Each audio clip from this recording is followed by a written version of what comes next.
Hello students, KTHM College, Department of Political Science.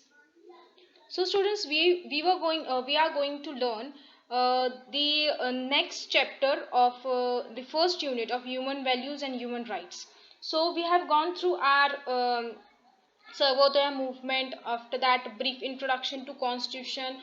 After that, we have seen our fundamental rights. Now, the in this third lecture, we are going to learn about the directive principle of state policy and fundamental duties. So, students, we will start a lecture now.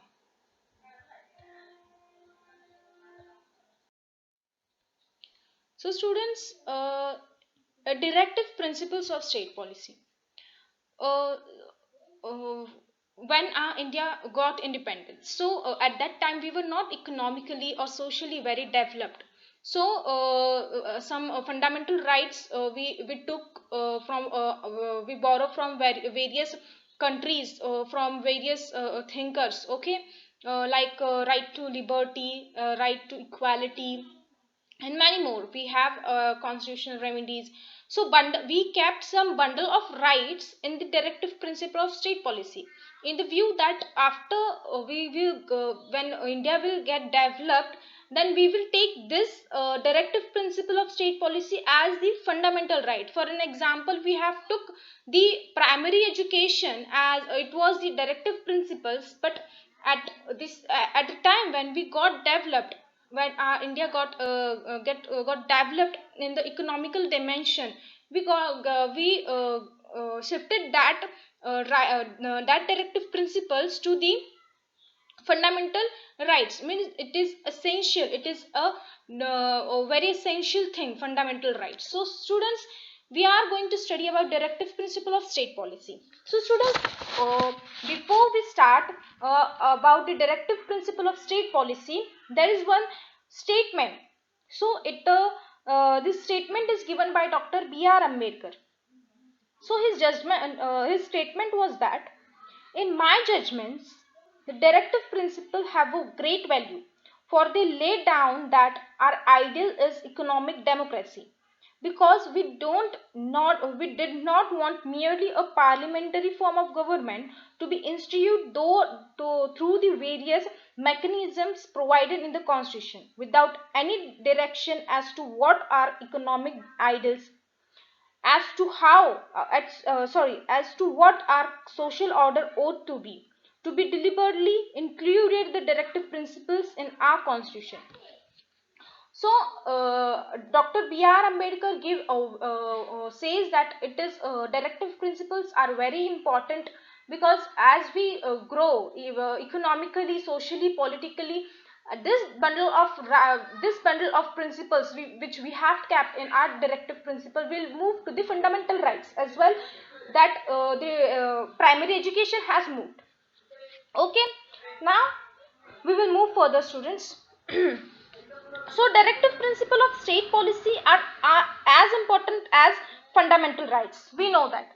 So these principles are comparably to that of the economical, social and cultural rights of international laws of rights. So the Indian judiciary described these principles are forerunner of the UN Convention on Right to Develop of United Nations. So, as they stand on par with the international philosophy, these rights are addressed to the state to enact laws and visions to economic, social, and political and cultural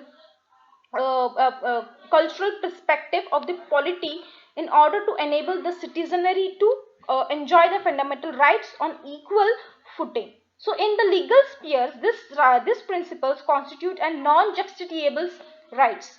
So, I mean, see the students' difference between the fundamental rights and directive principles. Fundamental rights are justiciables. Okay, if government is not following, is not giving respect to our fundamental rights, we can go to this court and appeal them. Okay, but when we say that directive principle of state policy, if government does not give respect, we cannot do anything.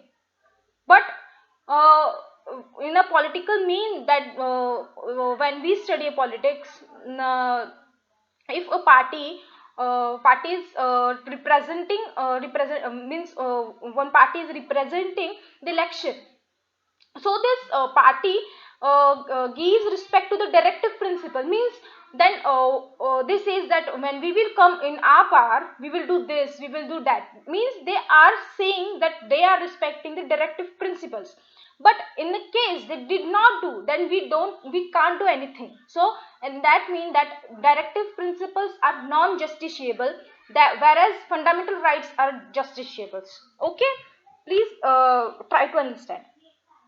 Now, in the Minival Meals case in 1989, Justice Bhagwati held that if the non-implementation of this principle by state has any bearing on the free exercise of fundamental rights, judiciary can direct the state to take steps for their enforcement, as they create obligations to the state to enact legislation giving effect to this principle.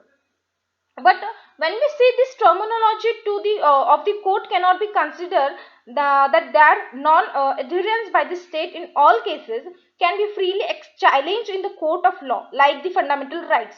So this principle are enriched in the part 4th art from article 36 to 51 of the Indian Constitution. So the Irish Constitution was the spirit behind this principle. Okay, we had adopted from the Irish principles, the directive principle of state policy.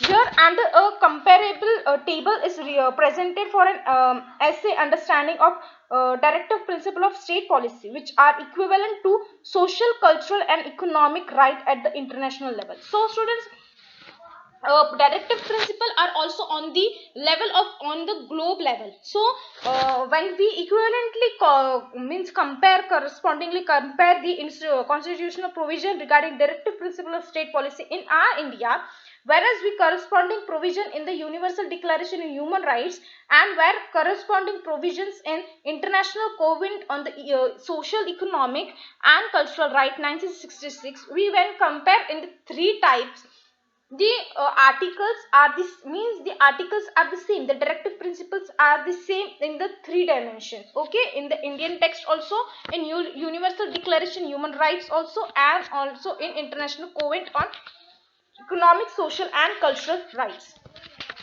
So students, we will go through the some directive principle, means we will see our directive principle of state policy. Okay, so first of all, we know that directive principle of state policy are from 36 are from article 36 to article 51. So the article 36, that is definition of state. So in this article, the state need to be defined as defined in article 12 of the Constitution, same as when our fundamental rights begin in the part 3rd. So it began from 12 to 32, as we know that. But the 12 and 13 are the definition about the state, how the state should be, and that all. Okay, so in the same way, when directive principles start in the article 36, it is the article the state need to be defined as the defined in article 12 of the Constitution. It is left to judiciary to interpret the provision of Constitution to define a state in each case, if necessary, in the implementation of directive principle of state policy. Okay, so it is article 36. After that, article 37 is, according to the provision of Constitution and the philosophy of International Covenant of on economic, social and cultural rights, the principles stated in this part are only directives to the state. The implementation of this principle depends on various aspects. Okay, further, this being non-judiciable rights, in generally they cannot be challenged in a court of law in case if the state is not adherent to any directive. Okay, we have discussed this earlier when our lecture started. Okay, after that we will go through the next article, that is article 38 and 39. So state to secure a social order of for the promotion of welfare of the people and to certain principle to be followed by the state. This is articles 38 and 39. So article 38 and 39 of the Constitution advocate the conception of distributive justice. Okay, distributive justice is those of the jurisprudence prudential concept in the constitutional and human rights perspective. It is the duty of the state to achieve the basic principle of equality amongst the people of the country and try to remove any inequality. So, according to the state is empowered to enact any such facilities that are necessary to uplift and unequals in the comprehensive manner. Basic on the above provision, the government of India and the state governments enacted a number of legislation to remove inequalities and extend a number of concessions to many sections of people to empower them on the par with other developed section of the polity. Okay. Now the Article 39 directs the state to adopt policy measures to enact specific legislation to empower. Okay, so to empower people economically in order to meet the requirements of life and liberty. In this regard, the state need to take special care with respect to certain section of people who are disadvantages, means who are disadvantaged group, and to enact legislature and adopt policy measure that their welfare need to be argument without any adverse impact of economic necessity. So, the Union of India and the state governments in the last 6 decades enacted a number of specific legislation to argument this right of the people in general and specific legislature in particular to protect the disadvantages of the section of the people. So the principle further enforce the right to equality, equal justice and free legal aid as the part of Article 21 of the Constitution to ensure life and liberty. Okay, this is Article. So students, after that we are going to learn Article 14, which is organization of village panchayat. So students, when we say panchayat, it has very much history about the panchayat. How did it started? How Mahatma Gandhi gave the main means his pillars to the main pillars to the panchayat. So in the tune with the policy of decentralization of governance for grassroots levels, Article 40 directs the state to take steps to empower village panchayat with necessary power to achieve self-sufficient governance by the people. As per the provision of this article, Panchayat Raj system has been introduced in our country. So, in order to give effect to the provision, Part 9 of the Constitution, the 73rd Amendment of the Constitution Act 1992 brought in a number of changes to empower the grassroots level administration and also introduce reservations to the women's as well as to the scheduled caste and scheduled tribes. So this is the Article 40.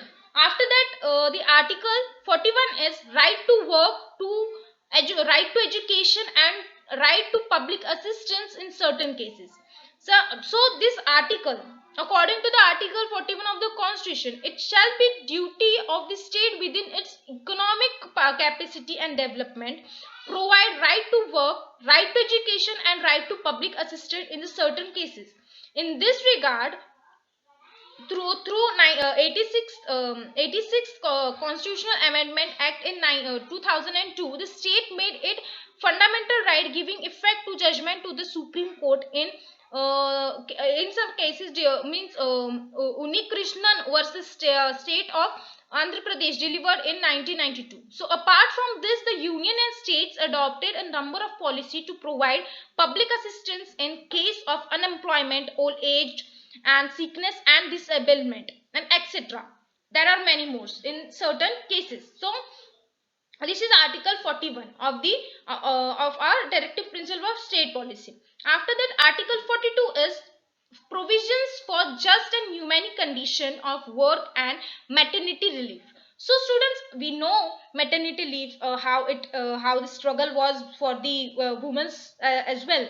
So as per this provision, Article 42 of the Constitution, it is a duty of the state to provide human condition of work and maternity relief. So interpreting the provision of the article, the Supreme Court in D. Bhavan Mohan Patnaik versus State of Andhra Pradesh, they held the living means they gave this state was there, this case was there in the Supreme Court.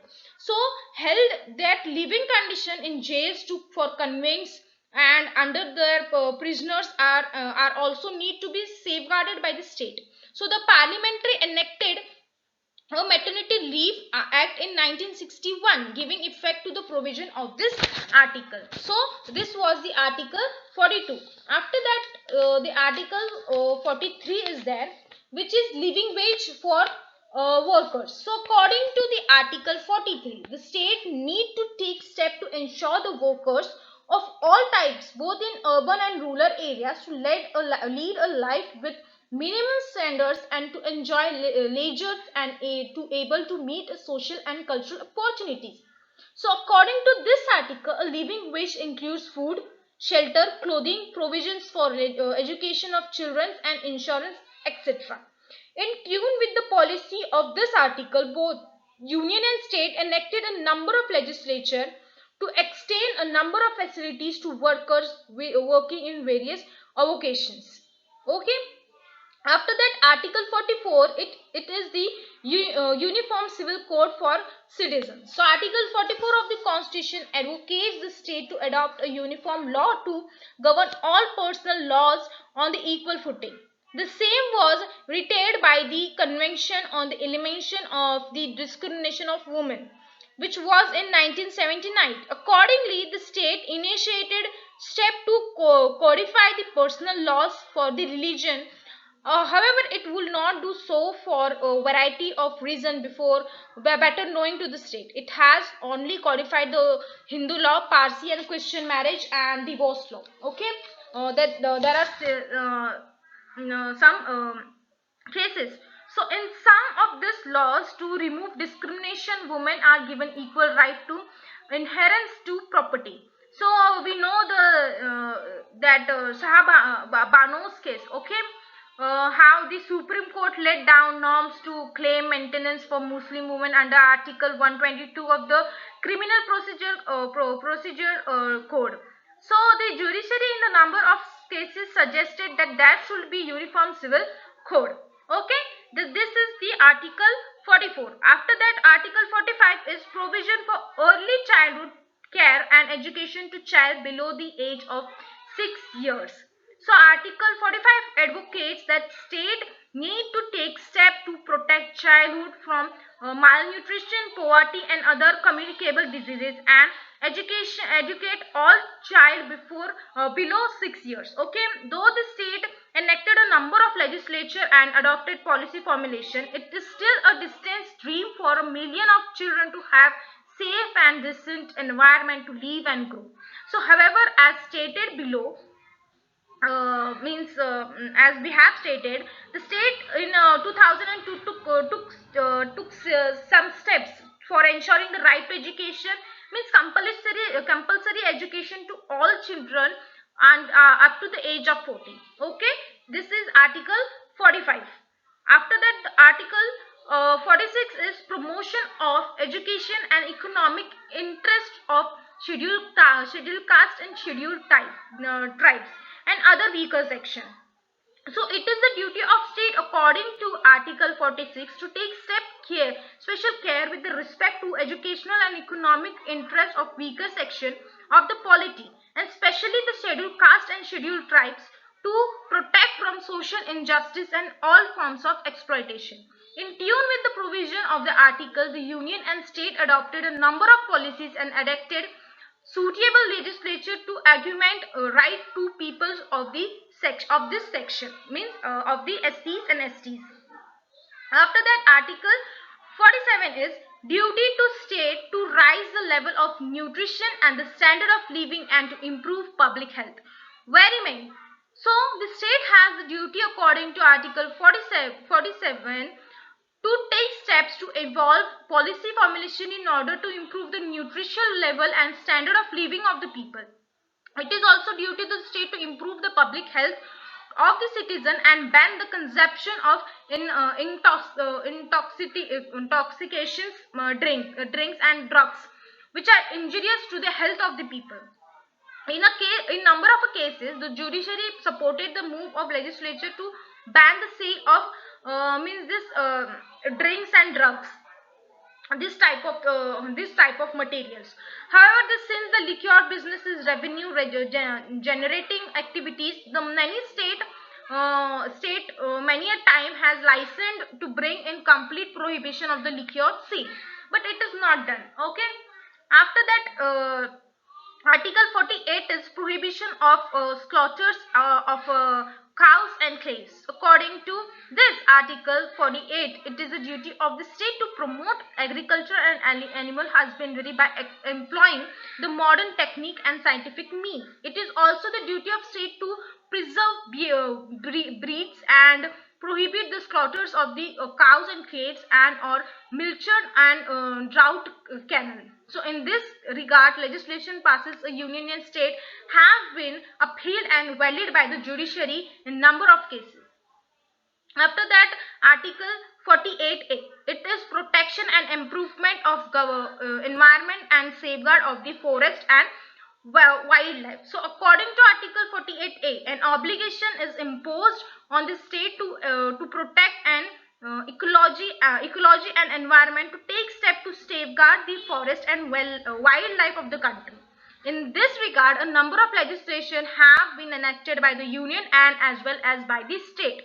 So the Environment Protection Act, which was in 1986, is one of the major legislation enacted by the parliament. In spite of laws enacted by the state, the executive action is very slow in this area. It is the duty of the people, it is the duty of the country, it is also the duty of an individual to extend their cooperation to the state to protect the environment and forest and wildlife. In spite of the mandate and easygoing approach of the state led to be number of disasters and last 6 years which are severely affected to the human rights of the people. Okay students, this is Article 48A. Now what is Article 48 49? So it is protection of moments and places and objects of national importance. So students, it is very important in the when our coming up generation, when they will learn about our heritage of our country, they should visit our monuments, the national places, very important places.